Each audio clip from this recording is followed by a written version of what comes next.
આપનું સ્વાગત છે। ધ્રાંગધ્રાના નરસિંહપુરા વિસ્તારમાં મોબાઈલ ટાવરના નિર્માણની કામગીરી બંધ કરવા માટે સ્થાનિકો દ્વારા ડેપ્યુટી કલેક્ટરને આપવામાં આવ્યું આવેદનપત્ર।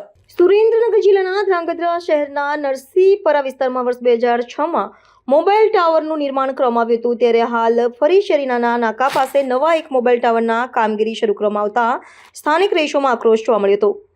સ્થાનિક રહીશોનો આક્ષેપ છે કે એક ટાવર હોવા છતાં બીજા ટાવરનું નિર્માણ થવાથી નાના બાળકોને લઈ મોટા વડીલોને શ્વાસ સહિત આરોગ્યલક્ષી તકલીફો વધવાની શક્યતાઓ છે। તેથી આજરોજ આ વિસ્તારના તમામ લોકો દ્વારા નવા નિર્માણ થતા વધારાના મોબાઈલ ટાવરને તાત્કાલિક દૂર કરવામાં આવે અને તેનું નિર્માણ બંધ કરી દેવામાં આવે તેવી માંગ સાથે ધ્રાંગધ્રા ડેપ્યુટી કલેક્ટરશ્રીને આવેદનપત્ર આપવામાં આવ્યું હતું અને સાથે માંગણી કરી હતી કે તાત્કાલિક ધોરણે કામગીરી બંધ કરવામાં આવે। મારું નામ પ્રવીણ કુમાર હરીશભાઈ શુક્લ છે। હું 10 નંબરના સ્કૂલ નરસિંહપુરા પાસે રહું છું। અમારી શેરીના અંદર એક ટાવરનું ગેરકાયદેસર નિર્માણ ચાલી રહ્યું છે અને અગાઉથી જ એક ટાવર અહીંયા આગળ ઊભો છે। અમારી શેરીના અંદર 10 થી 15 છોકરા નાના રહે છે। એમાં અમુક છોકરાની ઉંમર જે 5-6 છે એની ઉંમર 1.5 વર્ષની અંદર જ છે, તેમજ અનેક વૃદ્ધ વ્યક્તિઓ પણ તેમાં રહે છે।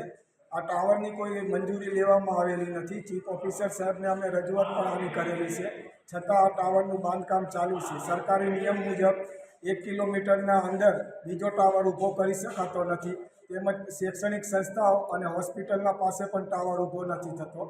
ત્યારે અહીંયા 10 નંબરની સ્કૂલ આવેલી છે, જ્યાં 1 થી 7 ધોરણના બાળકો અભ્યાસ કરે છે અને લોકોના સ્વાસ્થ્ય સંબંધી સમસ્યાઓ ઊભી થાય તેવી શક્યતા છે। જેથી આ ધ્રાંગધ્રા નાયબ કલેક્ટર સાહેબના પાસે અમે આવેદનપત્ર દેવા આવેલા છીએ અને તેમને એના વિશે યોગ્ય રજૂઆત કરીને જલ્દી પગલાં લેવા માટે અમે અનુરોધ કરેલો છે।